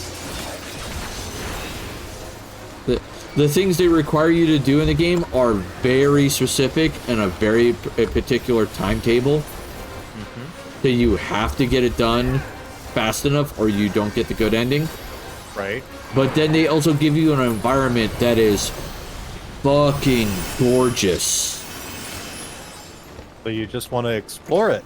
Yeah, you want to explore it and see all the fucking... I'm in Alliance B. Alright, I'll have to remember that for later. So you want to explore, you want to visualize it. And there are some areas where I just wanted to stop and just look. Yeah. It was just gorgeous. I'm like, can I just sit here and just watch the sky move for like 5 minutes? No, you can't do that. Not even for 5 minutes. Yeah. Like I said, time limitations in games are my bane. I do not like them. I understand that, you know, some people want them there for tension. But I want to explore a game. I want to find every nook and cranny. I want to see all the things. I want to do all the things. I don't want to feel like intense time pressure to try and work around. I literally, like, you know Metroid Prime, right? Yeah. Okay. So, classic of the genre, you know, one of the most beloved Metroid games. Let me put it this way. I know of Metroid Prime. I have yet to play it. Okay. Well, basically, you have the option to go first or third person depending on what you're doing. You're playing as Samus for the first time in like a 3D environment. They've added a feature where you can like use your visor on different elements to scan them and add them to a database. So there's like an information collecting thing. Really cool looking game. I think I could have really enjoyed it, except the very first thing they do after telling you about, you know, oh, it's cool, you can scan things with your visor and, you know, get information. They put you in a situation where you have to do a fucking timed escape, so you don't have time to use your scanner on anything. Though technically there's nothing in that first area that you can't scan somewhere else. But the point remains, I played that, I did the timed escape, I shut off the game, and I've never played it again. Jeez. You know, every Metroid has done the time escape since Super Metroid? Yeah, and honestly, here's the thing. Super Metroid does it at the end. No, they did it at the beginning. Did they? I just played Super Metroid not that long ago. Yeah, there's a timed escape at the beginning when the Metroid first gets kidnapped. Oh, you're right. It's been 30 years, but that does ring a bell. I think I had more tolerance for it as a kid. But yeah, at the same time, that one wasn't terrible because, like, you're told the station is exploding, everything's going to hell, and there's nothing for you to do other than escape. Exactly. Like, and I am remembering this now. It's basically you just need to get from point A to point B in this time limit. There's nothing for you to collect. There's nothing for you to look at. It is just learning to maneuver the character. Congratulations. And it's so easy. You've got time to spare. If you're going to do that as a story element, I think that is the way to do it. And like I said, technically, Prime is the same because you don't need to scan anything in that first area. But it's not obvious to the player that none of these scannables, need to be scanned right now. That's not. They don't tell you, oh, by the way, don't scan anything. Just focus on your escape. Yeah, just run. Just run. That would be a little different, but honestly, as I've grown older, I have grown less patient with the timed escapism mechanics. Like, I'm here to play the game and enjoy myself. You're putting limitations on how I can interact with your game. Fuck you. It's like the issue you guys have with the Subnautica guys for not wanting to do multiplayer. It makes no sense. You know what I mean? Like with the multiplayer. Yeah. It's like your community really wants this. Mm-hmm. And it's not like it would destroy your game. Nope. Especially if you were doing like, you limit it to like, say, 2 to 4, cooperative. Like, limit the number and just let them have at it. But they don't want to do that because it's not the way they want people to experience the game. And it's like when someone writes a novel, they don't get to say how I experienced the novel. Yeah. When someone, writes a piece of music, they don't get to say how I experienced a piece of music. Yeah. I don't know what makes these developers think that, only their way to experience this is the right way. Now, you can make the argument, this is not even getting into the argument of, like, whether modding is legitimate, infringement on intellectual property. It's none of that. It's like, why would you tell your audience, part of your audience, like, we understand you don't enjoy this particular vision of the game, and what we have to say to that is fuck you. Yeah, essentially. You spent money on our game, but... Or you're thinking about spending money in our game, and we want you to know, fuck you. Fuck you. Fuck you in particular. But yeah, but like, I feel the same way about 13, especially 13 Lightning Returns. It's like, we have this one vision of how you're supposed to play our game, and if you do anything other than that, we're going to punish you. Yeah. And it drives me up a wall. That's why I think the whole 13 series is the worst Final Fantasy. That's fair. Because, like, at least with 8, I can forgive 8 for several things. One, they were trying something new. It didn't work. All right? Sure. Or they tried and several honestly, things new. My issues with 8 boil down to gun swords are stupid, and it's the worst magic system I've ever seen in an RPG. If you fix those two things, I'm sure I'd like it fine.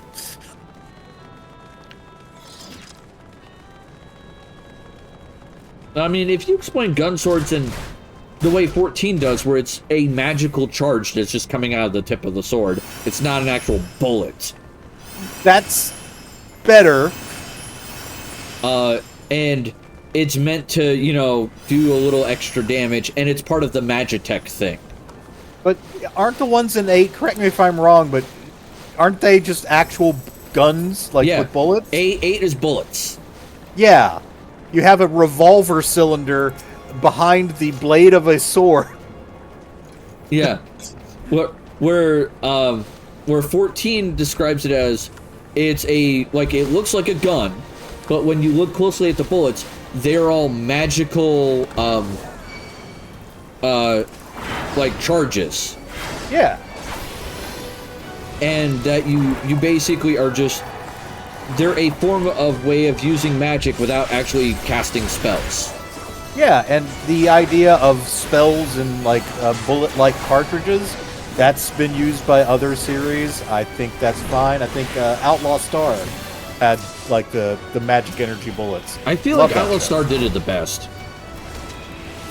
I need to rewatch Outlaw Star. Honestly, it was a very, very good one to me.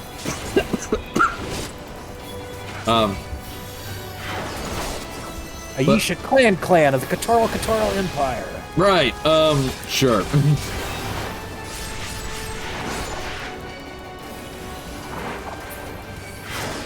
But, like, so 8 has its flaws, but at least they were trying new things. And they weren't done really in other games much. Other than that, I mean, like, yeah, it's got a few story elements that could probably use some rewrites. Yeah. But, like, nothing terrible. I think the worst of it was probably the orphanage. Well, I mean, I do have a little bit of beef with the Final Fantasy series in general, trying to tell you, veering there are no more bullets towards left in this gun, technology you as see. going on. It's like the sort of diesel punky Final Fantasy VII was like, ugh, I don't know if I want this. I'll do a quick shout out for Doom Dizzle there. Thank you. Welcome to the chat, Doom Dizzle. Welcome, buddy. He was playing Power World. We were talking Power about that earlier.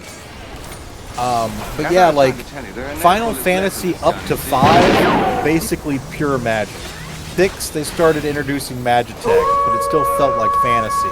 But with 7, we started to veer into some weird, like, it's not fantasy, but it's more like urban fantasy. It's veering more towards like Shadowrun. I got a type drink. stuff. Ah, yes. And that's where I started to go, I don't know if I like this feel. And then 8 went more that direction. 9 dialed it back. 9 was very much more fantasy. 10 had technology, but technology was evil. Well, I mean, 10 was of the more technologically advanced, ones just, in terms of what people had access to, but it wasn't a big theme as much, at least not that I remember. But Yeah. it just feels like 7 started this trend of more technological stuff in Final Fantasy, which makes it feel like fantasy less to me. Doom Dizzle says, so it's a mishmash of 100 years of tech in all the same era. Yeah, essentially. Welcome, the Queen Dynamites. Queen hype with the dancing corgis. Oh, excuse me. I liked 14's technological level because there is technology, and some people are better with it than others. Like cultures. Like the Garlean Empire, with the fact that they don't have access to magic, developed more advanced technology, makes sense to me. Sure. Queen Di, I hope you're doing well, Ruby. I'm doing pretty alright. I'm doing fine. We're about to fight a big honkin' yellow dude who really likes fire. Ancient Flare, go to your marker. Yes, I remember. Hopefully everybody else does too.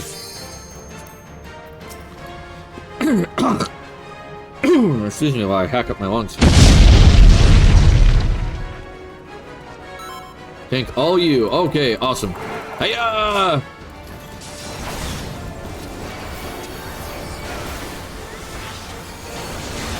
Fireball. Yep. Tavern on fire, as always. As all things should be. Tavern is on fire, as all things should be. Yeah. That's deep, man. Oh, yeah. One of these days, I need to watch Dimension 20. I've seen some entertaining clips with them. It's... I need to watch more of it. I just gotta make the time to do it. Oh, yeah. Oh, here we go. Ancient Flare. Hey guys, you remember Fireball? Well, look at Fireball's, you know, daddy. Let's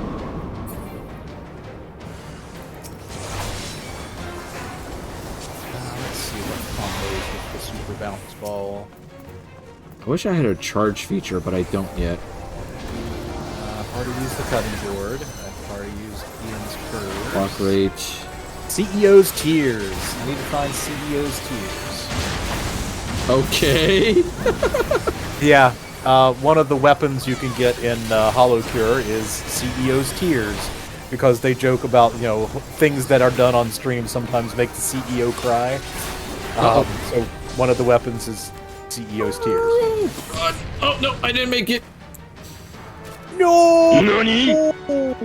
Oh, I noticed the Ancient Flare too late.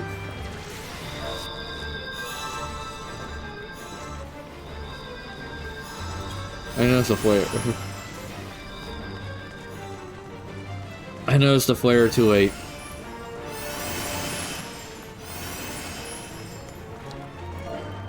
Nani? Yeah. Ah, CEO's Tears. There they are. Yeah.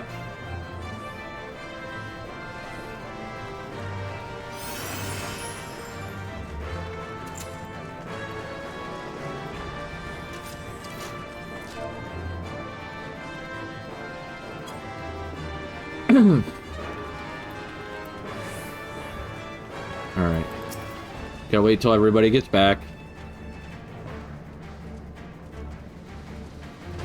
Not everybody's in position yet.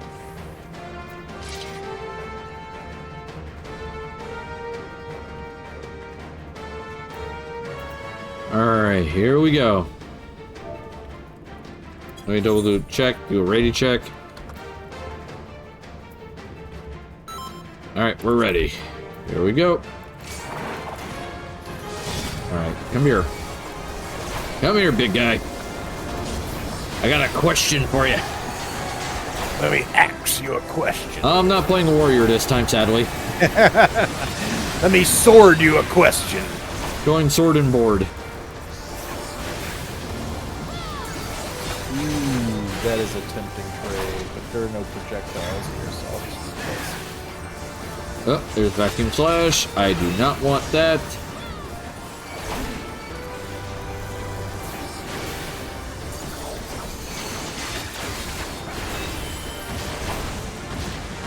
Oh. Well, we've been kind of all over the place tonight. Yeah, we have. It happens. There's nothing wrong with a conversation like that. Nope. Alright. Kill the Iron Giant! No, the Iron Giant's good. Sad when he dies. Superman! Why aren't you coming to me? I was about to say, like, what the hell, my dude? You're supposed to be coming to me.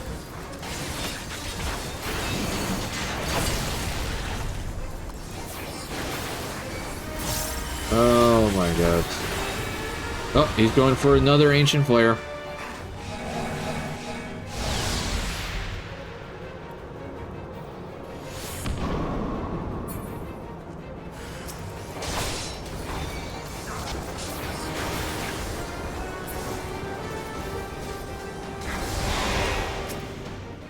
We killed the hand and the giant. Alright, here we go. That's much better. We're doing better now. No more screw-ups. Player accommodation. Sure, I'll go with you. Anything cool in here? Greed, greed, greed, greed, greed, need, greed, greed. I only need on the things in here that, because nobody actually needs them anymore, that I know sell well in the market. Yeah. Everything else is just like, I'll toss it and crash. Yeah. What's left? Oh, yeah, I don't care about that. I only rolled a 5.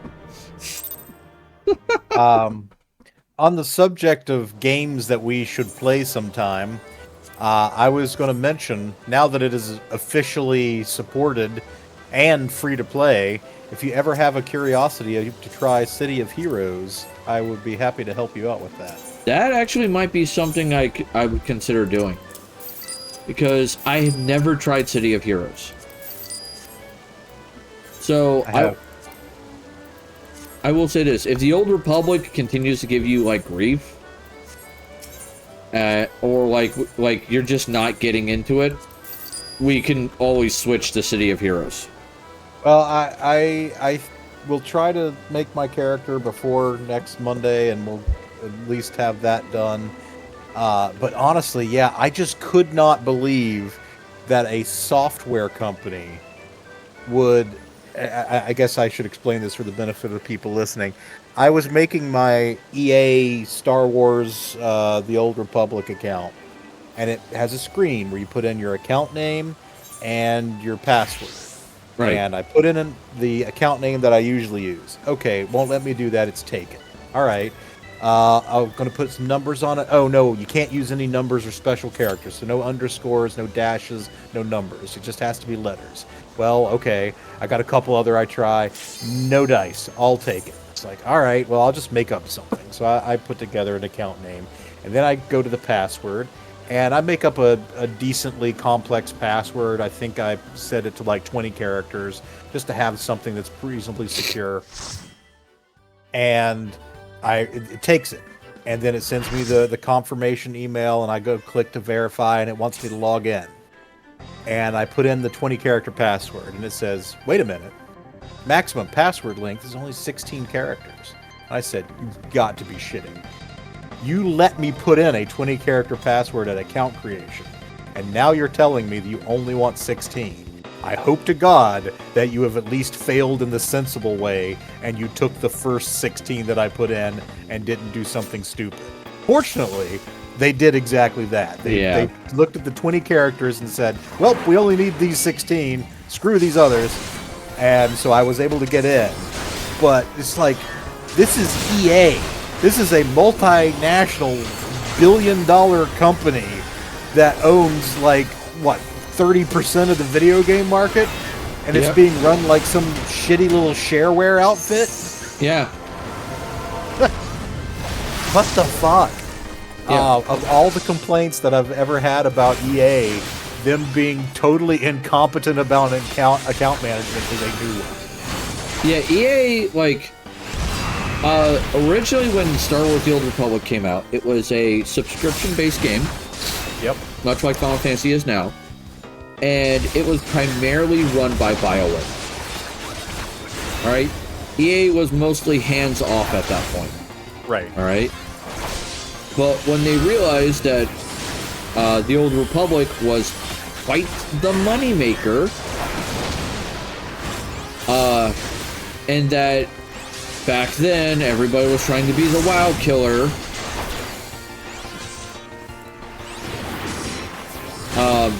they thought they may have had a WoW killer on their hands. And so they started putting a lot more resources into it. And it turned out what they did ended up killing, I wouldn't say killing the game, but damaging the game more than the original game had. Did they try microtransactions? Yes. Yeah. They made it free to play and did microtransactions, and the subscription basically gave you currency for the microtransaction market. And also removed your raid limit. Because the free-to-play model, you could not raid unless you paid for the raid. Gotcha.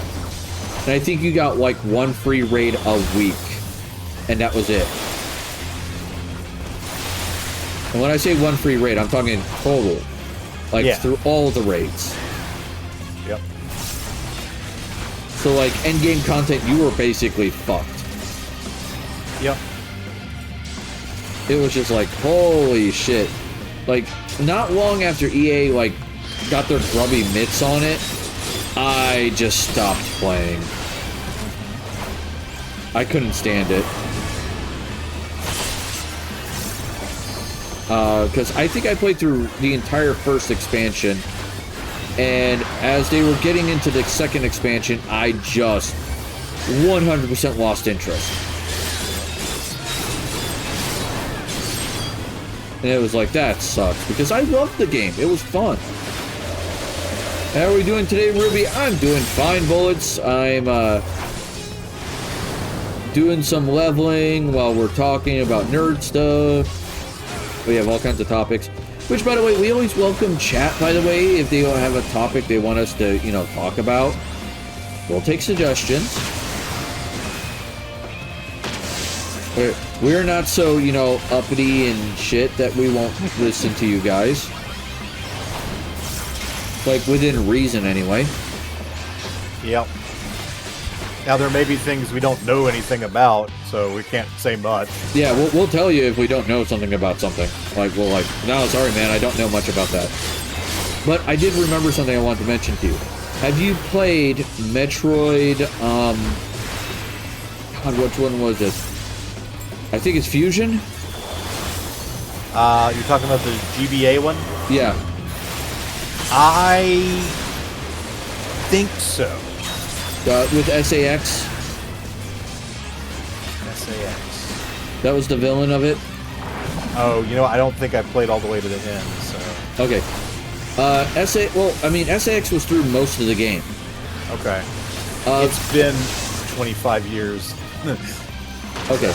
So, I really liked the concept of what they did with SAX, which was you have a copy of Samus running around hunting you. Okay, yeah, I do vaguely remember, you know, the evil double. Yeah. And that was frightening.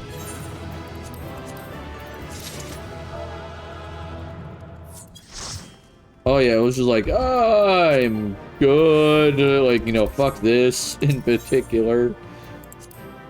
And no problem, Bullets Girl. I'm trying to help keep up with the shout-outs so he's not too distracted and gets himself killed. Yeah, like, you know, accidentally go, oh fuck, I did too much. Knitting. I've been trying to get back into my habit of miniature painting. I've tried to do at least something for my miniatures every day. If it means like doing a little assembly or doing just like some spray paint base coats. Just trying to make sure I do something every day to get in the habit. And so far, I have been working out pretty well. Yeah. Usually when Gamera's not actively engaged in the show, he'll be like painting miniatures while he's watching. Yeah. That tends to be his shtick. I will eventually get my miniatures assembled. I'm having trouble getting the damn legs on the crisis suits to behave. Yeah. And I haven't quite figured out. Oh, Christ. I didn't know you could fight Christ in this game. Well, I mean, it is a Final Fantasy game. Fighting, you know, Christianity is a thing. But no, in this case, this is the moon goddess, Tsukiyomi. Half of her is black, half of her is white. And, don't be on the same side multiple times. Okay. Otherwise, she will fuck you up. Faye would, very much like this character from the way she looks. We have an ad break starting in about 2 minutes. Okay. And then we'll probably come back and raid out. Oh, that's her voice right there. It's going to be a long night.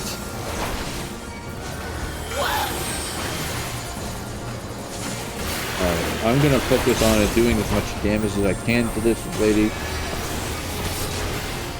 Alright. Come down to the run. And here comes the fans. Your end is near.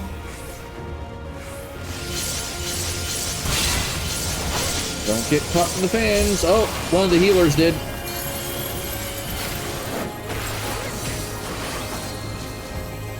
Oh, the other tank took a hit. Okay, guess I'm tank now. I am paying attention. Are you paying attention a lot, Fedorian, with her appearance?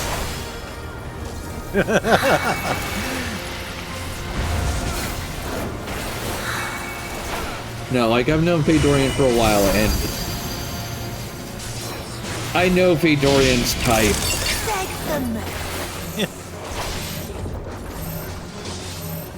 Tsukiyomi is definitely Fedorian's type.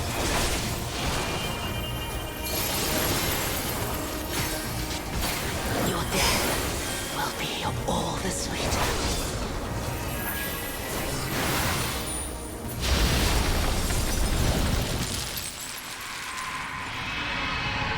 Someone in the 40K Discord as I'm in asking urgently for a loincloth.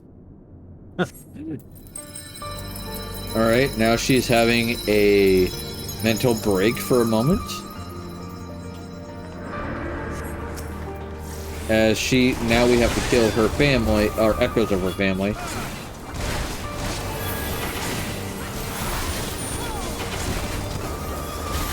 Before they cause too much suffering on her, and we all die.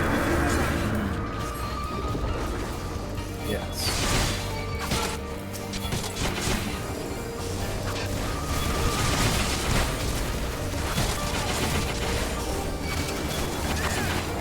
This is a DPS race.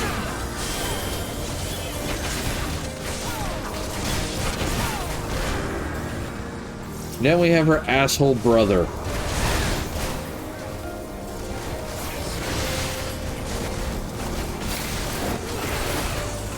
Oh my god.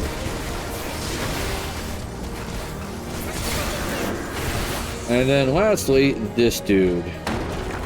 If we can't do anything to stop him.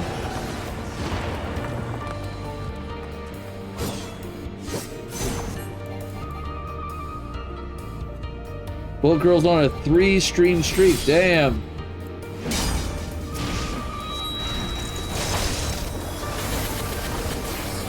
Okay, Spectre of Xenos. Oh, this guy's a psycho.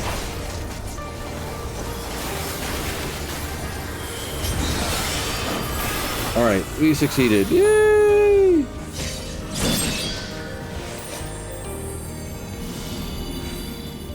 You must survive. She had a chance of redemption. She's from the Stormblood expansion, okay? She had the chance of redemption as a normal person because her memory got damaged. And several people tried to help her become a better person. But then her asshole brother showed up, brought back all of her memories, and how much she hated the heroes and everything else. And then turned her into this.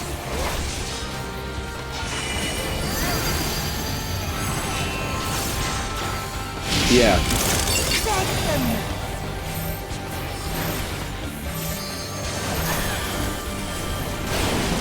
Uh-oh.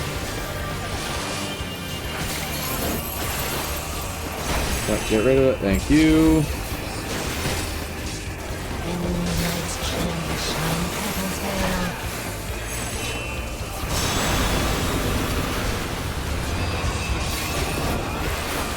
Yeah.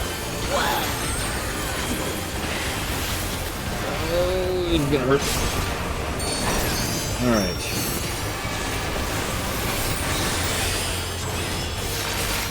Yeah, he turned her into this monster, Gamera. And then As I was trying to tell you, proceeded to just basically kill everybody nearby. I'm glad he's dead. Sort of.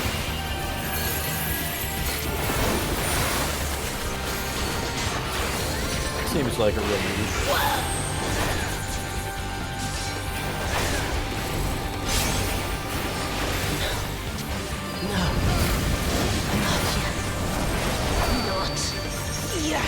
Oh, she's gone Red Moon.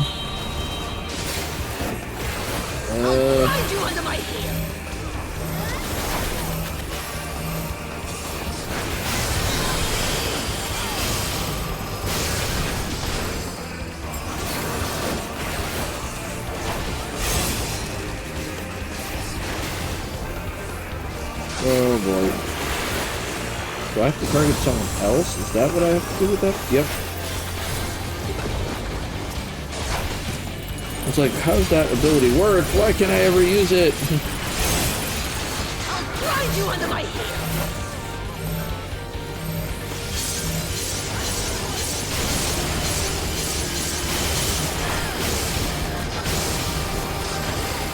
Oh, I remember back when this was current content, because Jesus Christ was she hard.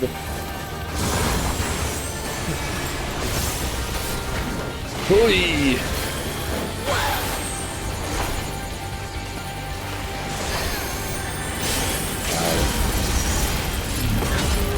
Here we go again with the fans. Okay, thank the gods, we got her.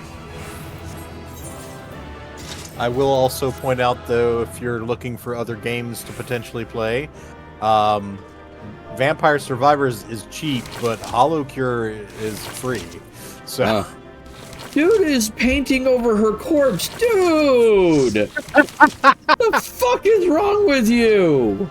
I mean, that's one way to cover up a blood stain. God. Well, the problem is she doesn't have blood anymore. Oh, well.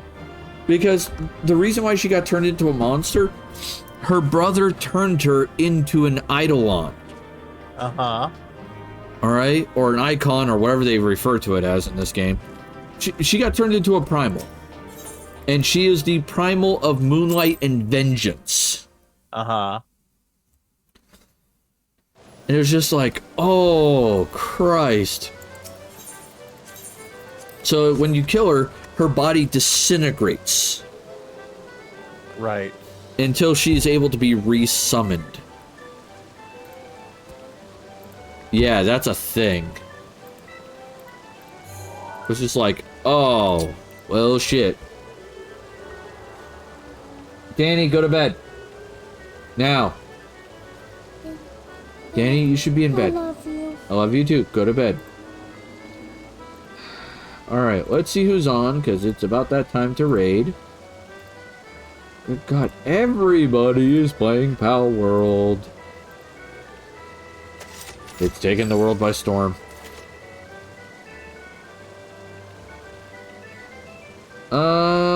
We haven't said hello to Zariel in a while. So let's say hi to him. Alright. So that being said, let me... Oh, wrong button. Wrong lever! Lever, crunk! Why do we even have that lever? Alright.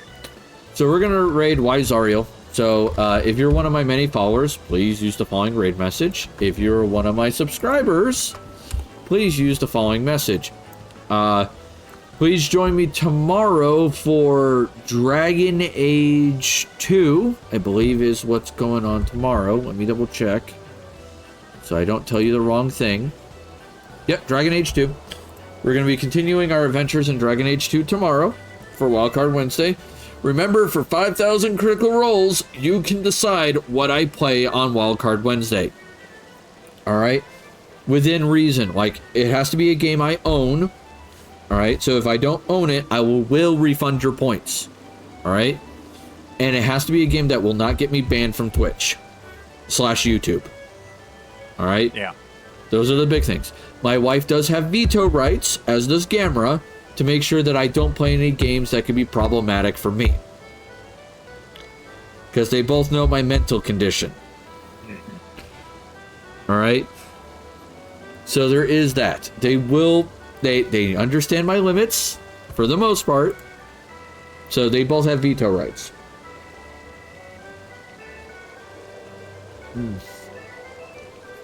With that being said, please make sure you're taking care of yourself mentally and physically. That's always important.